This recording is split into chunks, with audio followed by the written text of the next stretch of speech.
Salut les judokas, Paris 2024, quelle leçon tirer pour sa propre pratique de tous les jours au dojo? Aujourd'hui, je vous propose deux leçons à tirer des JO pour avoir un mental de champion. Deux caractéristiques de ce qu'on appelle justement un mental de champion et qu'on a pu voir de manière flagrante sur ces Jeux Olympiques 2024. L'idée étant que, en faisant un zoom sur ces JO au niveau des questions liées au mental, on puisse reproduire soi-même au quotidien les mécanismes qui vont le plus nous aider pour ce fameux mental de champion. Une expression qui est parfois un petit peu fourre-tout et pourtant qui, à mon avis, couvre des compétences vraiment très précises que certains judokas vont avoir déjà naturellement, alors certainement pas toutes, mais on va dire certaines de ces compétences, que d'autres doivent aller acquérir par eux-mêmes parce qu'ils l'ont pas forcément naturellement, mais encore une fois, certaines compétences, ils en ont certainement d'autres. Et donc au final, les capacités mentales qu'un champion doit avoir pour être au top le jour J, en fait, elles peuvent être listées, elles sont assez claires. Et ici, je vous en propose deux, avec, comme je le disais, les JO de Paris 2024 comme illustration parfaite. Alors la toute première, elle est vraiment parfaitement illustrée par notre fameux Johan Benjamin Gava, dont on a beaucoup parlé pendant ces Jeux de Paris 2024. Il l'a parfaitement illustré lors de ces Jeux, mais pas que, parce qu'en fait, moi, il m'avait déjà énormément marqué lors des championnats du monde par équipe mixte en 2023, où il rencontrait le japonais bien connu de la catégorie, Hashimoto, qu'il battait dans la première minute. Ça avait surpris tout le monde, je me rappelle de waouh dans le public, enfin moi j'étais derrière mon écran, mais je me rappelle du bruit derrière l'écran. Et à ce moment-là, vraiment, ça m'a paru clair comme de l'eau de roche. S'il a su saisir à ce moment-là précis la demi-seconde où Hashimoto a fait l'erreur d'à peine avancer un pied, c'est parce qu'il était convaincu qu'il pouvait le battre à chaque 5 secondes depuis le départ, depuis la toute première seconde. En fait, Gaba, il ne s'interdit rien. Il n'a, de mon point de vue, aucune de ce qu'on appelle croyance limitante du type « Non mais là c'est impossible, t'as vu son niveau, ça va être compliqué, il est fort, ça va être chaud, là. » Et du coup, la vraie question, c'est comment faire comme Gaba et pour se libérer de ces fameuses croyances limitantes. Alors, on va le voir en 3 points, je crois, si je ne me trompe pas. En tout cas, la toute première chose, sûre et certaine, c'est qu'il faut pouvoir repérer si on a des croyances limitantes. En fait, en vrai, tout être humain en est empreint dans un domaine ou dans un autre. On a tous plus ou moins des croyances limitantes à certains moments de notre vie ou dans certains domaines, que ce soit au travail, dans sa famille, pour ses enfants, pour ses amis, dans des projets liés aux vacances, je ne sais quoi. D'ailleurs, c'est assez rigolo de repérer le nombre de fois en fait où on peut finalement limiter une envie, une action, parfois super simple, un petit truc de quotidien, juste parce qu'on perçoit que ça rentre pas dans les critères qu'on se donne, dans les critères qu'on se donne soi-même par ses perceptions et ses jugements. À chaque fois en fait qu'on se dit ah non ça se fait pas, oh, c'est pas possible, t'es fou, oh là ça va être compliqué. En réalité, par définition, que ce soit vrai ou pas, au final, au moment où on le dit, c'est une croyance que l'on a sur quelque chose à venir qui n'est pas encore effectué. Et cette croyance, elle nous limite dans notre action puisque du coup, comme on l'a, on va soit pas le faire du tout, soit un peu faire cette action, mais qu'à moitié, soit la faire, mais avec moins d'entrain parce qu'on croit que ça va être compliqué ou que ça se fait pas, etc. Et voilà. Donc du coup, au judo, on retrouve exactement le même genre de problématique. Et si vous percevez certains critères ou repères que vous jugez défavorables pour vous, et c'est vous qui jugez ça, et bien alors du coup, ça limite vos actions que vous allez faire différemment que si vous n'aviez pas eu ou pas perçu ces critères ou pas jugé ces critères. Par exemple, c'est quand je perçois mon adversaire que je juge, moi, plus fort que moi, parce qu'il a gagné telle compétition, parce qu'il a telle réputation, parce qu'il a juste un visage super méchant qui fait peur, ou parce qu'à l'échauffement, je l'ai vu faire des uchikomi super rapides et précis, ça m'a impressionné. Il y a toujours plein de raisons, mais en tout cas, parce qu'on a ce jugement-là, nous, sur le fait qu'il est plus fort, et bien du coup, ça veut dire qu'on a cette croyance et qui du coup va limiter ou changer notre action. Ça peut être aussi plein d'autres critères, c'est pas forcément l'adversaire, c'est tous les critères que le cerveau perçoit. J'estime que j'ai mal dormi et je juge que ça aura un impact sur ma journée. J'ai pas le coach que je voulais pour cette journée et je juge que c'est moins bien que le coach que je voulais. La liste pourrait être longue, hein, c'est je juge que j'ai pas fait la préparation exactement qu'il fallait ou que je me suis moins préparée que lui et je juge par rapport à mes critères que c'est moins bien que ce que j'aurais aimé. On peut vraiment faire une liste longue, mais du coup, la toute première chose à faire, vous l'avez compris, c'est de repérer ces jugements qu'on a, souvent sans s'en rendre compte, sur ce qu'on perçoit. Et à chaque fois qu'on le repère d'une façon ou d'une autre, on va remarquer que ça impacte mon comportement, mes capacités. Parfois, c'est flagrant, ça peut me bloquer, m'inhiber, ou alors ça peut me stresser, me mettre en panique, etc. Parfois, c'est plus subtil. On se dit que ça change rien, mais en réalité, les pensées, ça change toujours tout. Enfin, en tout cas, ça change. Toutes nos actions ne viennent que de nos pensées. Donc, forcément, ce qu'on pense, ça joue sur nos actions.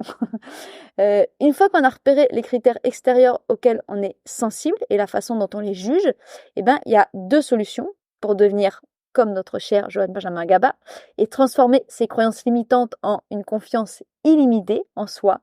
La première solution, c'est de sortir de ce jugement, justement.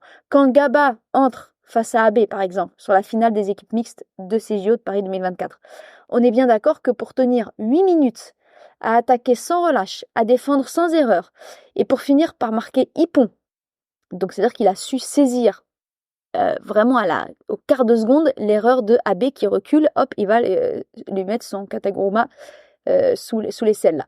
On est bien d'accord que pour faire ça, forcément, Gaba n'a pas pu entrer sur le tatami en se disant « Oula, là, ça va être chaud, comment je vais faire? Il est quand même double champion olympique, il est vraiment trop fort, c'est une légende au Japon, blablabla. Blablabla. » Pour autant, je pense, alors évidemment, il faudrait le demander à Gaba, peut-être qu'un jour il sera en interview sur Secret Judoka, on ne sait jamais. En tout cas, en attendant, pour autant, je pense qu'il ne savait pas forcément dire non plus, qu'il s'est dit avant « Ah ouais, je suis bien plus fort que lui, je vais y aller à fond, il n'y a pas de problème. » Alors, comme je le disais, il faudrait lui demander, mais pour moi en tout cas, l'idée, parce que ça, Gaba, c'était vraiment un exemple révélateur, mais en fait ça, on le retrouve à tous les niveaux de judo, chez les enfants comme chez les adultes, enfin un peu partout, et d'ailleurs même en dehors du judo.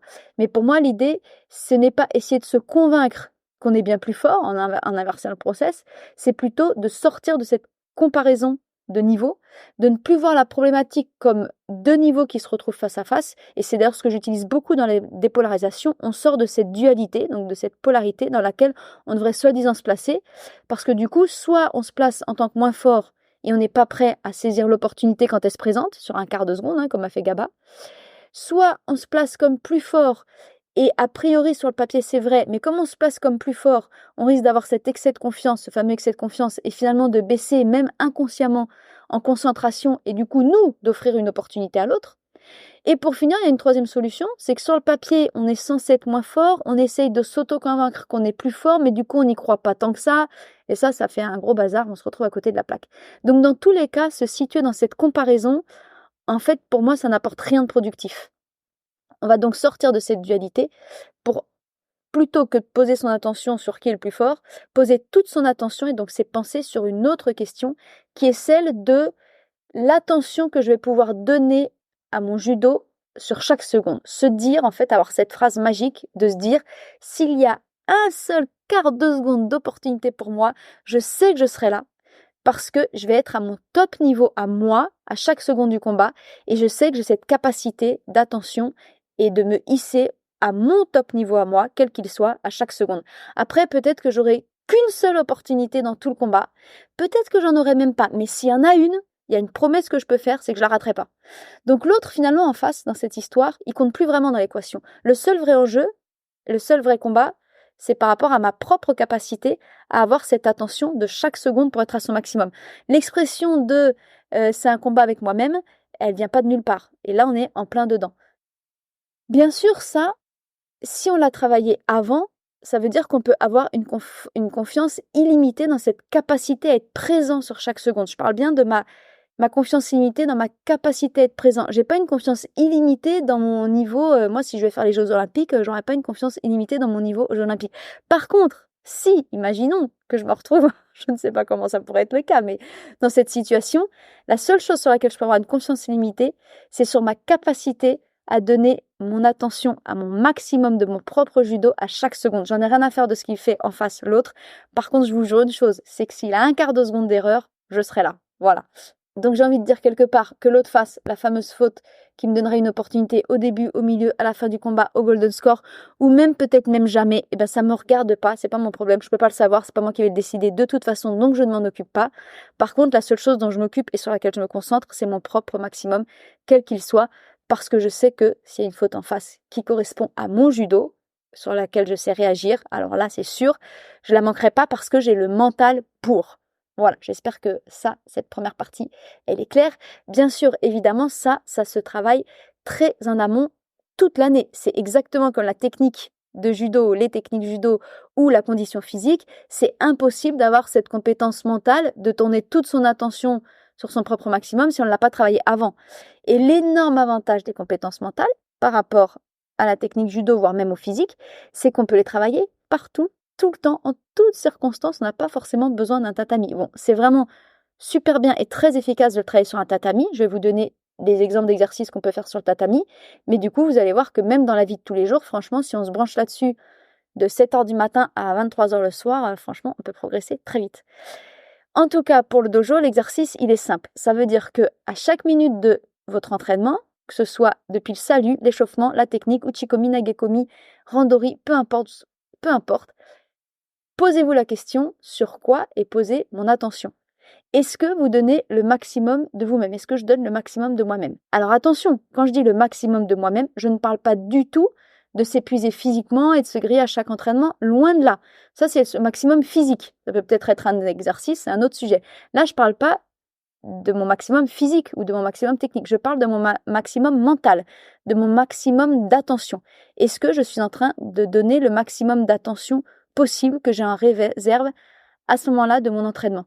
Quelle est la qualité que je suis capable de produire? Quelle qualité je produis? Quelle concentration sur un point précis de travail en randori, par exemple? Souvent, ça c'est un de mes grands dadas, j'en parle souvent. En général, on fait randori en général sans avoir de thème de travail. Mais du coup, on ne travaille pas forcément son attention. Quelle attention je porte à mes sensations sur chaque uchikomi, chaque répétition? Où je porte faites l'exercice. Où portez-vous votre attention? Est-ce que vous la portez dans le buste, dans votre regard, dans la sensation du contact avec l'autre, dans vos points d'appui, dans votre posture? Est-ce que vous êtes droit, pas droit? Il y a plein d'attentions possibles. Au début, on arrive à porter son attention sur juste un point. Après, on arrive à porter son attention sur plusieurs points. Et puis finalement, sur l'ensemble. Donc, c'est une vraie question. Est-ce que je suis au maximum de mon attention possible? Bien sûr, porter cette attention sur son propre maximum, c'est quelles que soient les circonstances. C'est-à-dire, peu importe les autres. Peu importe si je ne suis pas avec le partenaire que je voulais. Comment je me concentre sur mon maximum avec un partenaire que j'aime pas, ou qui est trop mou, ou qui est trop dur, ou qui est trop grand, ou qui est trop petit. Peu importe la technique travaillée ce jour-là et que j'aime pas, par exemple. Le prof, il me propose une technique que je déteste, ça revient tous les 3 mois. Ok, et ben dans ce cadre-là, quel maximum je donne de mon attention, de mon travail, de ma qualité, de ma concentration sur cette séance. Peu importe aussi la journée pourrie que j'ai eue ou la baisse de forme physique qui m'agace. C'est quoi mon maximum dans ces circonstances sur lesquelles je vais porter mon attention tranquillement. Quand je dis maximum, j'insiste bien, l'idée n'est pas de forcer, c'est juste de regarder ce dont je suis capable au mieux. Est-ce que je suis au mieux? Et en faisant ça tous les jours, ce fameux mieux, il augmente naturellement. Ma capacité à porter mon attention sur mon maximum devient de plus en plus naturelle. Je me détache de plus en plus des événements extérieurs dont je dépends de moins en moins, par définition. Et le jour J, si j'ai 2 heures d'attente avec mon combat et que vraiment ça m'énerve, si je n'ai pas le bon t-shirt, je me suis trompée, j'ai oublié, si j'ai pas le bon coach ou que sais-je, eh bien en fait je serai déjà habituée à rester concentrée sur mon maximum à moi, indépendamment des événements extérieurs. Mais il y a encore mieux que ça. C'est que du coup, chaque jour de l'année où vous faites ce travail d'attention, forcément, si vous vous concentrez sur votre maximum, vos actions, votre travail en judo, votre forme de corps, évidemment, ce ne sera pas la même. Le travail ne sera pas le même. Vous allez progresser de façon concrète, physiquement et techniquement, pour le coup, bien mieux, parce que votre attention sera différente. Et en plus de tout ça c'est petit bonus, eh bien moi personnellement je trouve que je fatigue moins dans ces cas-là quand je me concentre beaucoup avec une attention forte, parce que je vous laisse vous le découvrir par vous-même, quand on se concentre juste sur son propre maximum possible du jour en question, plutôt que sur toutes les sources extérieures d'énervement, de frustration, d'inquiétude et je ne sais quoi, mais en fait Ça peut paraître surprenant, mais en fait, c'est super reposant. Ça, je vous le laisse tester par vous-même. Si vous le faites, mettez-le en commentaire, ça sera sympa pour les autres et pour moi aussi. Bref, vous l'avez compris, c'est un travail de tous les jours. Et comme je le disais, je vous invite même à le faire au quotidien, du matin au soir, du petit-déj à la réunion de boulot, avec les enfants, avec les amis, parce que vraiment, cette attention qui peut nous faire sortir des jugements qu'on a sur les événements ou les personnes extérieures, c'est quelque chose qui se travaille. Maintenant, je vous avais dit qu'il y avait 2 solutions pour devenir comme GABA et avoir donc cette fameuse confiance illimitée plutôt que des croyances limitantes. La deuxième solution, elle vient s'emboîter dans cette première compétence que je viens de vous présenter qui est de où porter son attention, sortir de la comparaison pour ramener à son propre maximum. Et cette deuxième solution, c'est de savoir transformer la sensation d'infériorité en sensation de défi, de challenge. Alors, je sais pas vous, encore une fois, il faudra lui demander, mais moi, j'ai vraiment l'impression que plus le combat s'annonçait, encore une fois sur le papier, juste sur le papier, difficile, plus GABA semblait aimer ça. Il n'est pas le seul judoka comme ça, vous allez en repérer certainement autour de vous, peut-être d'ailleurs que vous en faites partie, mais certains semblent vraiment excités par la question du challenge. Je crois d'ailleurs, je suis pas sûre, et ça fait longtemps que je voulais retrouver exactement l'interview où j'avais vu ça, mais j'ai pas réussi à la retrouver. Donc si l'intéressé se reconnaît d'ailleurs, il pourra me faire signe en commentaire ou en message privé que je rende bien César, ce qui appartient à César. Mais il me semble que c'est Kylian Lebouc, je suis pas sûre, qui, je ne sais plus quel tournoi, quel championnat, d'ailleurs championnat certainement important, Europe ou monde, se retrouve à devoir affronter le numéro 1 mondial au 2e tour. Et au micro, alors que le journaliste un peu pâle, lui demande comment il va faire, comment il va aborder ce combat, et le journaliste s'inquiète, un combat quasi impossible sur le papier. Lui, il est surexcité, hyper heureux, et il dit « Ah, je vais le faire souffrir, je suis trop content !» Et franchement, je pense qu'il n'aurait pas eu cette excitation si au 2e tour, il avait le 150e mondial ou un non classé. Bref, donc on voit bien que là, la perception d'un adversaire en face que l'on juge comme plus fort, eh bien, du coup, on a bien cette perception, si je prends l'exemple de Kylian, s'il s'agit de lui, ou même de GABA, il y a bien cette perception que l'on juge l'adversaire en face comme potentiellement plus fort, donc on a un même déclencheur, sauf que là, le déclencheur, il a l'effet émotionnel qui n'est pas le même, inverse. On se retrouve excité plutôt qu'abattu. Et il y a vraiment des judokas qui ont cet effet naturellement. Dès qu'il y a un déclencheur, je perçois l'autre plus fort face à moi, hop, ça booste, ça donne de l'énergie, ça fait aller plus haut, ça fait aller plus loin. C'est comme ceux qui ont le déclencheur, je perçois que les autres ne croient pas en moi, et ben moi, ça me donne encore plus d'énergie. Il y a ceux qui naturellement vont être dans ce genre de réaction, et puis ceux qui à l'inverse, on ne croit pas en moi, naturellement, du coup, j'y crois pas trop non plus, ou ça m'énerve, ou je trouve que c'est injuste, et je diminue. Je perçois l'autre comme plus fort, naturellement, j'ai plutôt tendance à me dire aïe aïe aïe, ça va être compliqué.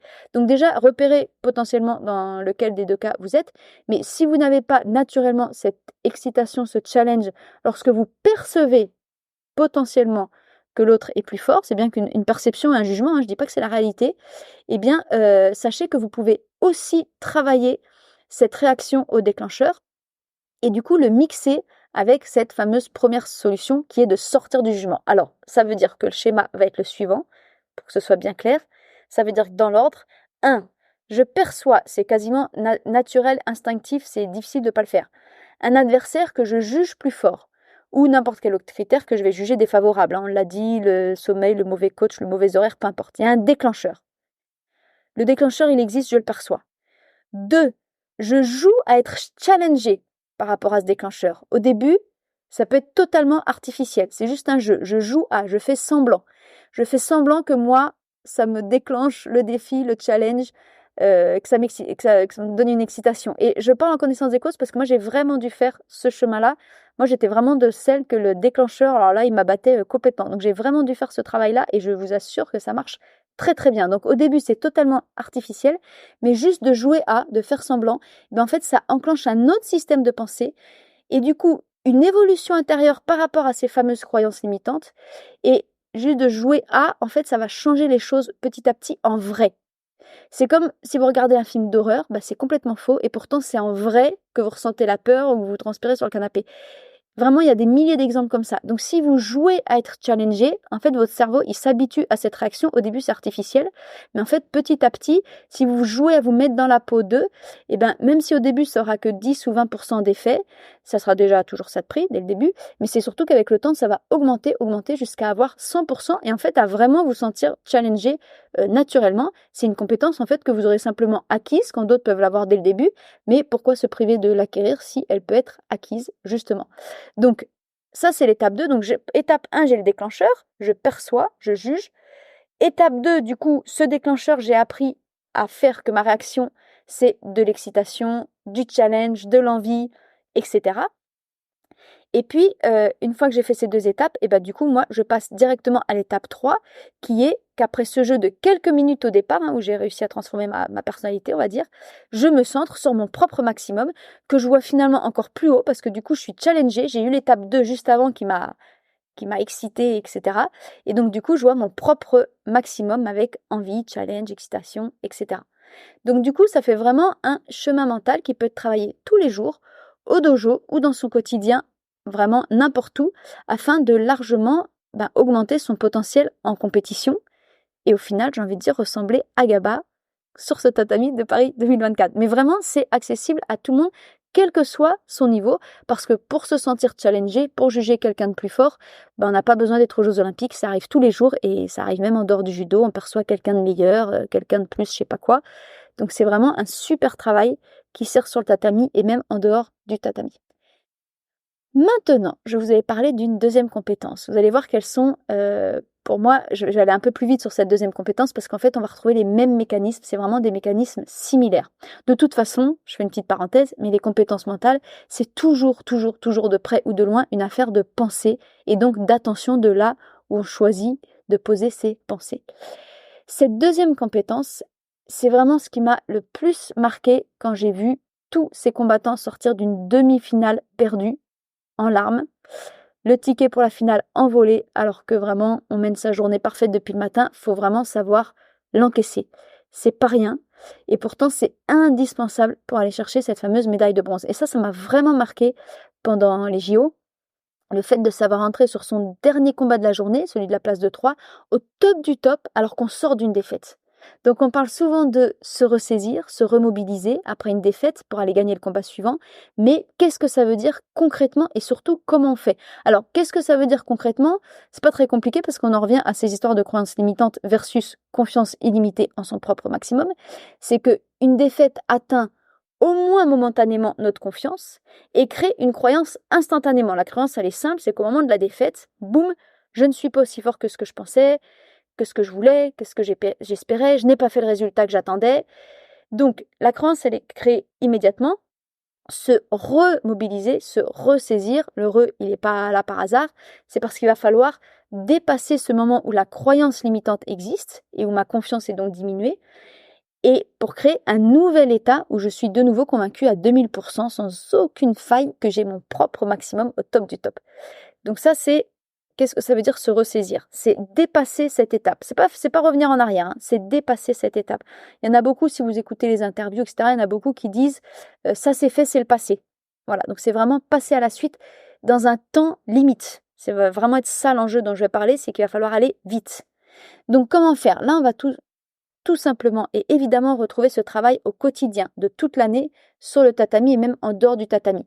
La question, c'est quelle attitude j'adopte lorsque je suis déçue, frustrée, énervée, fâchée, en colère, ce que vous voulez. Et j'ai bien dit lorsque je suis déçue, frustrée, énervée ou que sais-je, parce que oui, je peux l'être. Ça, c'est pas forcément le problème de l'être.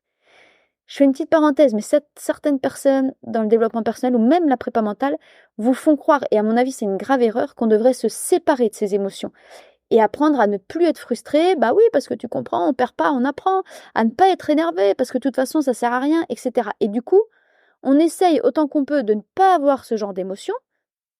Au passage, c'est aussi ce qu'on aimerait pour nos enfants, qu'ils soient jamais énervés, jamais en colère, jamais frustrés. Donc du coup, on les gronde quand ils ont ces émotions. Si jamais on les a, du coup on culpabilise parce qu'on sait qu'on ne devrait pas les avoir. Alors pour moi, c'est vraiment la cata. On va aller dans complètement l'inverse. En tout cas, moi je défends alors là, corps et âme, complètement l'inverse. Ces émotions, elles sont capitales, vitales vital. On ne peut pas vivre sans parce que toutes ces émotions sont super utiles à notre corps et à notre mental. Elles nous font toujours passer un message. En fait, elles révèlent toujours une réalité qui nous correspond à ce moment-là. Et c'est cette réalité qu'il faut savoir repérer pour éventuellement la changer. Mais c'est pas l'émotion en tant que telle, c'est la réalité qu'on ressent, qu'on s'est créée. Sinon, c'est exactement comme si on veut supprimer le petit voyant rouge dans la voiture qui dit que le moteur va être en panne, parce que du coup, ah bah, comme j'ai supprimé le voyant, c'est bien, ma voiture va bien. Bah non, en fait. On a supprimé le voyant, mais le moteur, il est toujours très mal en point. Mais c'est exactement pareil. Si on supprime, on esquive ces émotions, c'est comme si on cache le voyant, et le moteur, du coup, il va exploser sans nous prévenir à un moment donné ou à un autre. Donc, si vous êtes en colère, je donne des exemples. Le voyant lumineux, qu'est-ce qui révèle du moteur? Si vous êtes en colère, c'est que vous dites non à l'extérieur pour vous dire oui à vous. La colère, c'est toujours ça. Sachez-le, même pour vos enfants. La colère, c'est dire non à l'extérieur pour se dire oui à soi. C'est une émotion de protection qui est très forte. Alors parfois, elle se pose sur des événements surprenants, sur des événements où on se dit mais pourquoi il fait ça? Ou pourquoi je ressens ça? Il y a toujours une raison. C'est qu'il y a un endroit ou un autre, votre cerveau, il a décidé qu'il devait vous protéger, oui, et dire non à l'extérieur. Eh bien, la vraie question, elle est là. Qu'est-ce que vous protégez chez vous par cette colère? C'est ça la question. Si vous êtes frustré, c'est que vous jugez que ce que vous imaginez, ce que vous aimeriez, est mieux que ce que vous êtes en train d'avoir pour l'instant. En quoi ce que vous imaginez est mieux? Est-ce que c'est vraiment le cas? Si vous jugez que oui, qu'est-ce qui vous manque pour sortir de la situation actuelle et aller vers la situation imaginée, dont on a envie? La frustration, c'est ça. Ça vous amène à cette quête qui est super intéressante. Donc c'est ça la question.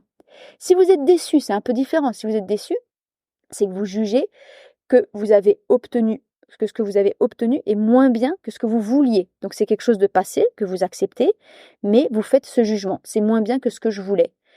En quoi c'est moins bien? Qu'est-ce que la situation actuelle dont vous héritez peut vous apporter? C'est ça la question que la déception vous invite à vous poser. Et d'ailleurs, je fais une mini parenthèse, quand on sort de sa défaite en demi-finale ou de n'importe quelle défaite, c'est pas pareil d'être frustré ou déçu. Quand on est frustré, c'est qu'on n'a pas encore accepté la réalité, qu'on est encore inconsciemment dans cette idée qu'on va peut-être changer les choses. Donc on est trop frustré, on n'accepte pas.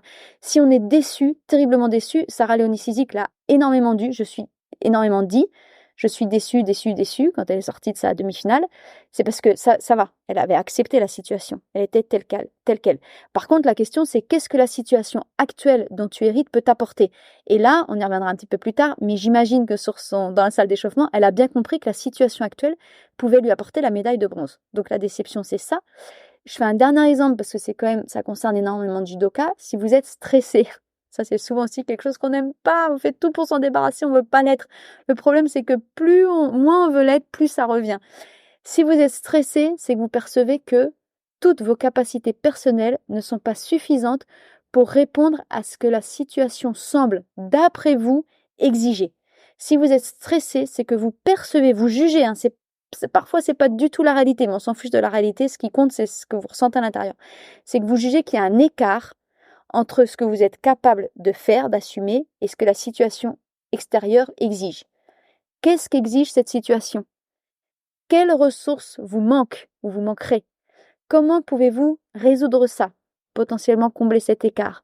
Franchement, merci le stress, quel précieux indicateur. Si vous vous posez ces questions, vous imaginez comme vous pouvez avancer.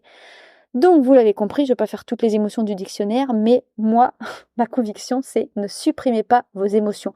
Au contraire, laissez-les vivre, écoutez-les, remerciez-les. Et j'insiste sur ces 3 étapes. Laissez-les vivre, écoutez-les, remerciez-les pour tout ce qu'elles vous apportent, pour tout le cheminement qu'elles vous invitent à faire. Plus vous voudriez échapper, plus elles reviendront en force. Et en plus, n'importe comment, à n'importe quel moment. Il faut savoir que tout ce qu'on réprime s'exprime par compulsion. C'est vraiment l'une des phrases clés qu'on utilise toujours dans la dépolarisation. La dépolarisation, c'est la prépa mentale un peu particulière que je pratique. Je ne vais pas en parler maintenant, ça va être trop long. Donc je mets en description le lien, j'en parle sur mon site, j'en parle régulièrement. Mais si vous voulez en savoir plus sur la dépolarisation, vous regardez le lien dans le commentaire ou la description, selon que vous êtes sur YouTube, le podcast ou l'article. Tout ce qu'on réprime s'exprime par compulsion. C'est vraiment comme un volcan. Si c'est bien parce que tous les trous sont bouchés, le volcan, que d'un coup ça explose sans prévenir, sous n'importe quelle forme, ça fait des dégâts. Si on ne réprime pas ces émotions, qu'on les laisse vivre, qu'on les écoute, qu'on les remercie, mais en fait, elles ne s'expriment pas par compulsion. Elles ne sortent pas à n'importe quel moment pour n'importe quelle raison. Voilà. Donc, je reviens à ces fameux combattants qui perdent le combat quasiment de leur vie. En tout cas, s'il s'agit des JO, on peut dire que c'est ça, qui perdent leur ticket pour la finale. C'est pas rien. Ils ont des émotions. Et comme le dit, donc c'est un exemple parmi de très nombreux, hein, mais comme l'a très bien dit Sarah Léonie Sizik ou même sa coach, je ne sais plus laquelle des deux, voilà, elles ont dit toutes les deux, 10 minutes pour vider toutes ces émotions, aller dehors, crier, pleurer, faire ce dont tu as besoin, Sarah, et après on revient, on se remobilise. Elle n'a pas dit, ah là, surtout, c'est pas le moment d'être en colère, c'est pas le moment d'être déçu, tu te rends pas compte, non.